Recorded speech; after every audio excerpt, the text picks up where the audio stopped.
Hey y'all. So the other day, this thought came to mind, and I really believe it was an idea from God that I am meant to share. And as I was thinking about it, I was thinking, okay, I know what the thought is, but what is the overall share? And it has morphed, and so some things have come to me. So I want to share that with y'all today. Don't mind this plant. This plant is encroaching on my video. Don't mind it. Um, It's a lovely plant. So here's the thought. The thought that originally came to mind was sometimes your preparation is not for you. And as I thought about it a little bit further, and I thought about it even today before I made this video, what came to mind even more, or what came to mind as an addendum to that was sometimes your preparation isn't for now.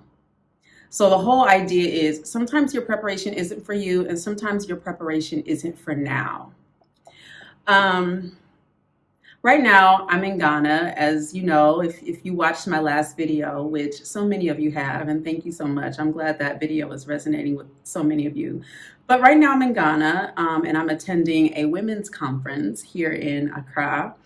And one of the speakers said something last night, or she brought to my remembrance one of the stories in the Bible. And the story is in Matthew chapter 25. I'll let you go ahead and read it for yourself. But the basic gist of the story is about the 10 virgins, 5 wise virgins and 5 foolish virgins.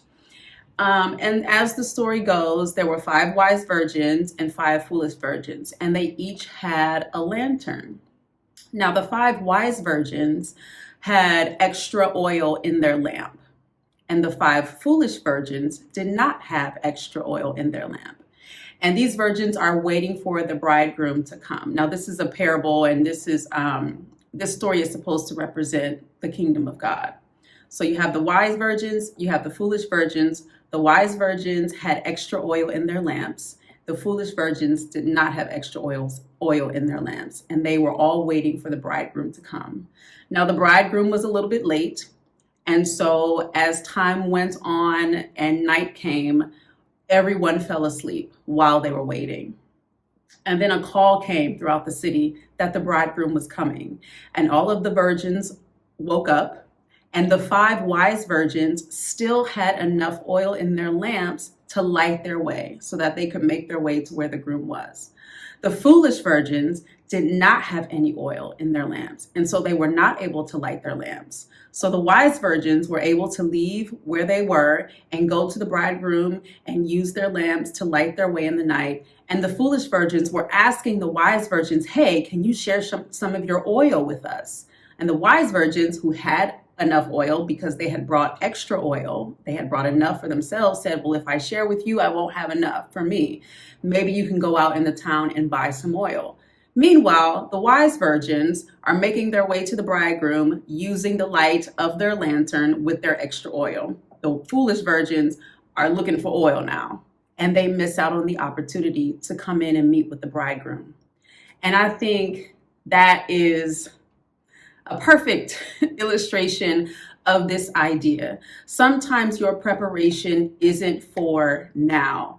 The wise virgins had more than enough oil. They had enough oil for now. They had enough oil for later, so that the bridegroom, when he came, they had enough oil to light their way so that they could go meet the bridegroom. The foolish virgins did not. The wise virgins prove this idea that sometimes your preparation isn't for now. The extra oil that they had brought with them was so that they would have enough oil to light their lamps for later. So they weren't just thinking about what's happening now in the moment. They weren't thinking, it's daylight outside, I don't need any oil because it's light. They just brought extra oil. The foolish virgins did not bring extra oil. And because they did not bring extra oil, when night fell and it was dark outside and they needed the lantern to light their way, they didn't have enough oil to light their way. And so I think it's a perfect illustration, again, of this idea of sometimes your preparation isn't for now. Now I'm going to give you another story, and this is a personal story. So a while ago, when I first moved to LA, this was in the middle of the pandemic, Yes, I moved to LA in the middle of the pandemic because I like to live a zany life, apparently. So I moved to LA in the middle of the pandemic. And at one point, I had really felt like God was telling me to stock up on food. Um, just looking at what was happening in the world and listening to different prophetic voices who were talking about future food shortages and, grocery prices skyrocketing and all of these things. And I really felt strongly that I need to prepare for that and I need to have extra food on hand. So that's what I did. Every time I went grocery shopping, I picked up a few cans of extra, canned foods, tuna and beans and things of that nature, or a couple like extra boxes of pasta or a couple extra jars of pasta sauce. And I would just put them away in the cabinet. I had a cabinet specifically for the extra food, and I would just put them away in the cabinet. And every once in a while, I would just stock up, stock up, stock up, and, keep building that stock. Well, I never ended up really needing that extra food. I never really needed it for myself. And so when I left LA, I still had some of that extra food. And so I was trying to give it away to friends because I'm like, I'm not going to carry this food from LA to New York. I'm not going to put it in storage. So I'm trying to give this food away. Fast forward to being in New York.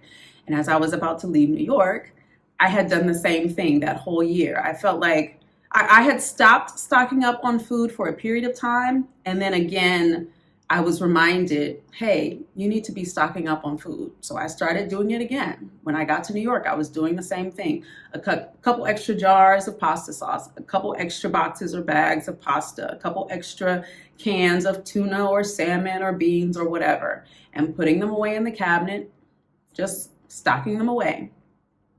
And when it came time for me to leave New York, I still had so much extra food. And I lived in this huge building in Harlem.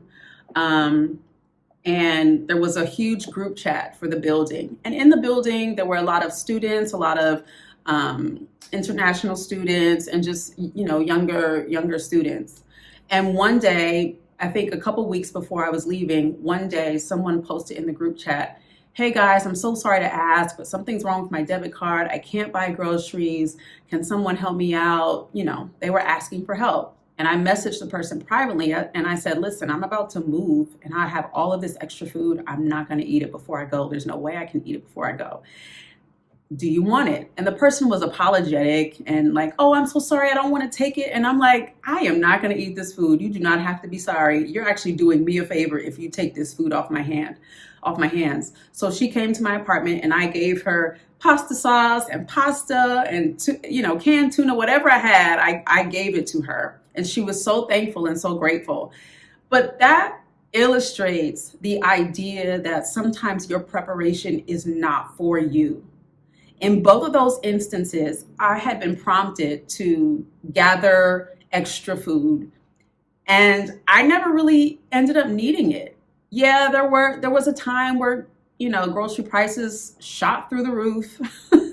And there was a time where, people were having food shortage, and I wasn't experiencing that. So I didn't really end up needing that food.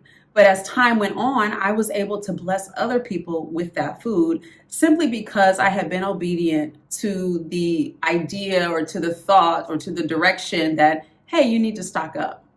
I didn't know what I was stocking up for.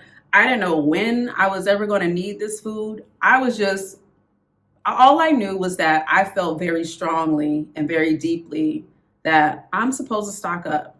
I just knew that I'm supposed to stock up. So I started stocking up. And when it came time for me to move on from those places, I was able to bless other people who needed the food that I had stocked up on. I wasn't stocking up for myself, but at the time I didn't know that. I just knew that I was being obedient and doing what I felt I was instructed to do. So those are the two thoughts that I want to give you today. Sometimes your preparation is not for now. Sometimes your preparation is not for you. But if you are sensing, feeling, hearing from God, or having direction, getting direction that is telling you to stock up or to save or to get out of debt or to start a project or to, do whatever it is, whatever you're being prompted to do, however you're being prompted to prepare, be obedient to that, because a time is going to come where that preparation is going to be necessary. And it might be for you, but it might not be for you. It might be for someone else who's in need. And then you're able to bless someone else. If it is for you, then you're prepared and you're ready to go, and you're not running around like the 5 foolish virgins in the Bible who didn't bring enough oil for their own lamps. You're not running around begging other people or trying to buy some at the last minute and missing out on your opportunity because you were not prepared. So that's what I want to share today. I think, we're living in a time where we just have to be obedient to the things that we're sensing, the things that we're being told. And sometimes it can be overwhelming because so many voices are saying so many things. So many people are saying, prepare for this, prepare for the future, prepare for that. And we may not know why. We may not know when we're going to need it. Sometimes we don't even know how. And I would say in the moments where you don't know how to prepare, you feel like you need to prepare. You get a sense that you need to prepare, but you don't know how. Just get still.